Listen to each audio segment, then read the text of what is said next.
हम हमेशा खाने से पहले अल्लाह ताला से प्रे करते हैं। यस, रिचुअल नहीं स्पिरिचुअल। हम ही पहले भगवान को भोग ऑफर करते हैं और उसके बाद प्रे करके खाते हैं। लेकिन तुम्हारा भगवान यहाँ आके कैसे खा सकता है? जैसे वो तुम्हारी दुआ कानों से सुन सकता है, वो वैसे ही यहाँ पर आके खा भी सकता है। भगवान का फॉर्म पर्सनल है। अगर वो कानों से सुन सकते हैं तो मुंह से आके खा भी सकते हैं। उनके कान और मुंह दोनों है। शालिनी, तुम प्रे नहीं करती खाना खाने से पहले? नहीं, लेकिन मेरे चाचा ने एक बार कहा था कि हमको वो गॉड ऑफ फूड को और फार्मर्स को थैंक यू बोलना चाहिए। You mean Annapurna Devi? What? God of food. Yes, हमें उन्हें थैंक करना चाहिए और साथ में फार्मर्स को भी। But I believe in watering the roots. देखो, हम हमेशा क्रिएशन को तो अप्रिशिएट करते ही हैं, लेकिन हम क्रिएटर को ना अप्रिशिएट करना भूल जाते हैं। अभी सोचो, पानी ना हो, हवा ना हो, उपजाऊ मिट्टी या धरती माँ ना हो तो फार्मर क्या कर लेगा? So I believe that we should be thanking the creator, the Lord who is providing us with all the basic necessities. Point. अब तुम किस किस को थैंक करेगा? वैसे भी तुम्हारे 33 करोड़ तो देवी देवता है। बताओ किस किस को थैंक करेगा तुम? और शांति, तुम बताओ तुम किस गॉड को मानता है? मैं ऐसे किसी गॉड को नहीं मानती, लेकिन I think Shiva is a big god. See, I am very sorry, but आपने अपने वो बड़े भगवान का स्टोरी तो सुना होगा ना, जहाँ वो अपनी मरी हुई वाइफ को शोल्डर पर लेकर पूरे इंडिया का चक्कर लगा रहा है। अब तुम मुझे बताओ, जो गॉड अपनी वाइफ के मरने पे ऐसे कॉमन मैन की तरह रोता है, वो गॉड हो सकता है क्या? अच्छा, maybe I don't know much about this story, but he is very famous and north में तो राम जी भी बहुत फेमस है ना। उनका स्टोरी तो तुमको पता होगा ना, सबको पता है। उनकी वाइफ को रावण ले गया था। हाँ पता है। अब तुम मुझे बताओ, वो गॉड है? वो अपनी वाइफ को भी अकेला नहीं बचा के ला सकता। उसको अपनी वाइफ को बचाने के लिए भी वानर सेना की हेल्प चाहिए, और उस वानरों को भी तुम पूछता है। I am sorry. और गीता, तुम कृष्ण को मानती हो, और वो तो हर लड़की के साथ रासलीला करते रहते थे। ऐसा कैसा कैरेक्टर है गॉड का जिसे हर लड़की से प्यार हो जाता है? और वो खुद डर के अपना जन्मस्थान छोड़कर चले गए थे। गॉड को कभी डर लगता है क्या? और जिसे खुद डर लग रहा है वो तुम लोगों की हेल्प कैसे करेगा? शिट यार, this is so complicated and confusing. It is confusing because you are following the wrong path. It is very beautiful and sacred. I will show you the right path. Enough, Asifa. I know what you're trying to do. And Shalini, कुछ भी confusing नहीं है। You know what the problem is कि तुझे पता ही नहीं है, क्योंकि तूने आज तक शास्त्र ही नहीं पढ़े हैं। तो पता कैसे चलेगा कि क्या सही है और क्या गलत? जन्म कर्म चा मे दिव्यम एवं योवेति तत्वतः त्यक्त्वा देहम पुनर्जन्म नैति मामेति सो अर्जुना। भगवान की लीलाओं को समझना इतना आसान नहीं है। उसके लिए शास्त्रों का अध्ययन करना पड़ता है, और वो भी एक प्रामाणिक गुरु के अंडर रह के उनकी शरण लेके। अब अगर तुमने शास्त्र पढ़े होते तो तुमको ये पता होता कि शिव जी ने जो इमोशंस उसमें दिखाए थे वो शोक नहीं, विरह था। विरह विरह दोनों सेम नहीं होते क्या? Let's start from the basics. शोक इज मेटीरियल एंड विरह इज स्पिरिचुअल। शोक ना दुख की अनुभूति कराता है, वेरास जो विरह है उसमें जो सेपरेशन की फीलिंग होती है ना, वो सुख का अनुभव कराती है। भगवान भगवत गीता में ना शोक करने वाले व्यक्ति को मूर्ख बताते हैं। गतासुम अगतासुमश्च नानुशोचन्ति Pandita. A wise man never laments for the living nor for the dead. Bhagavad Gita chapter 2 text 11। अपनों की मौत पे आंसू बहाना शोक है, लेकिन वहीं रामायण देखते देखते जो आंसू निकले ना, वो विरह है, विरह।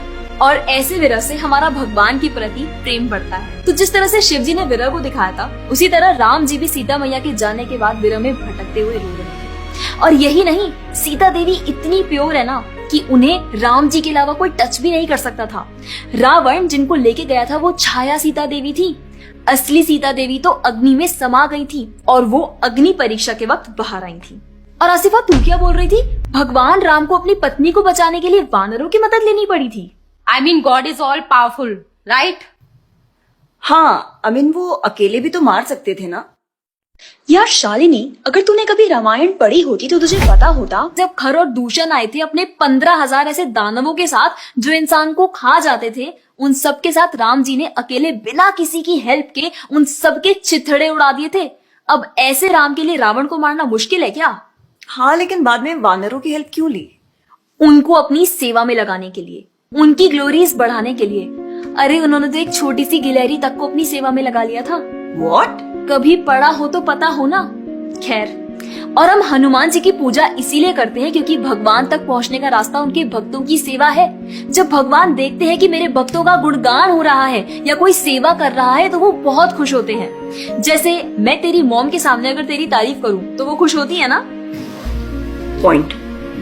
इसी तरह भगवान हमसे खुश होते हैं जब हम उनके भक्तों की सेवा करते हैं, पूजा करते हैं। और रही बात 33 करोड़ देवी देवता की, आसिफा तू मुझे ये बता, what is your favourite genre in movies? Psychological thriller. और शालिनी तेरी?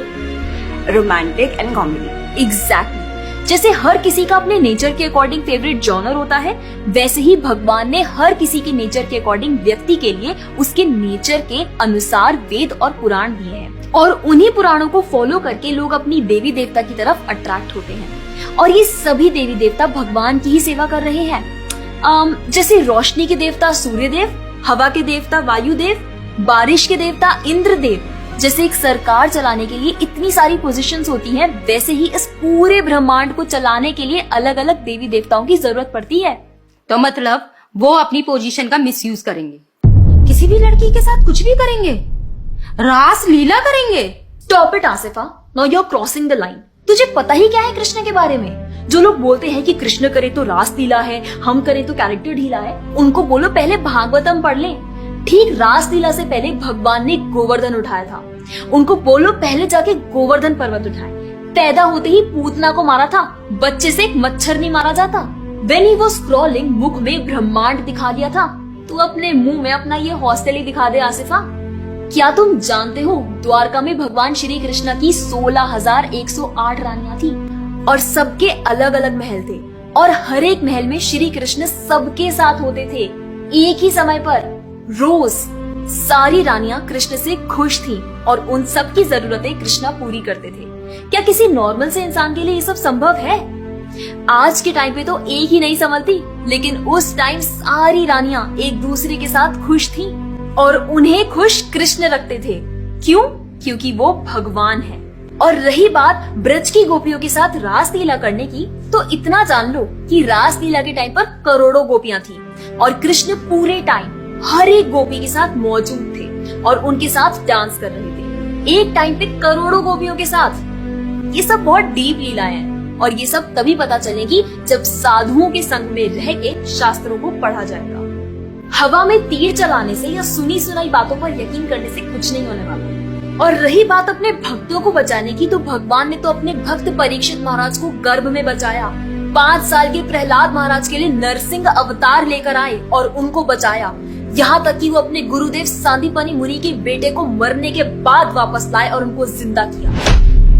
I'm really impressed यार। हिंदू होते हुए भी मुझे फैक्ट्स पता ही नहीं थे। मेरे पेरेंट्स ने मुझे कभी इन सब चीजों के बारे में बताया ही नहीं। हाँ, पेरेंट्स की तो गलती है, लेकिन हम भी तो वही कर रहे हैं जो उन्होंने किया। We're not learning about our culture, not reading Ramayan, Mahabharat और भगवत गीता। आजकल तो ये सब कुछ रीड करना बहुत इजी भी है and everything is available on our phones. And the problem is that we don't want to learn. और इसीलिए हमें कोई कुछ भी बोलता है और हम उसे मान लेते हैं और अपने बिलीफ को चेंज करने के लिए रेडी हो जाते हैं। एक्चुअली में पता है, किसी का हार्ट ट्रांसफॉर्म करना है तो प्यार से करो, ज्ञान से करो, पैसे और तलवार से नहीं। और अब बारी आपकी है। अगर आप भी चाहते हैं कि कोई एड़ा गेड़ा नत्थु गेड़ा अगर आपको कुछ भी ना बोल जाए, आपका बेवकूफ ना बनाए, तो जाइए और अपने कल्चर के बारे में जानिए, ग्रंथ पढ़िए और अपने बच्चों को भी पढ़ाइए। और अगर आप खुद एक बच्चे हैं तो अपना समय यहाँ बर्बाद मत करें। ये वीडियो खत्म हो गया है, जाइए भगवत गीता पढ़िए, थोड़ा पढ़ाई वढ़ाई करिए, भक्त बनिए और फोन चलाना बंद करो। जब देखो मोबाइल में लगे रहते हो। Jokes apart, I think you got the message. तो जितना हो सके अपने ग्रंथ पढ़िए, कल्चर को जानिए और जाकर इस वीडियो को जितना हो सके उतना शेयर करिए, ताकि कोई और लड़का या लड़की इस केरला स्टोरी का शिकार ना बने। Thank you so much for watching. Hare Krishna.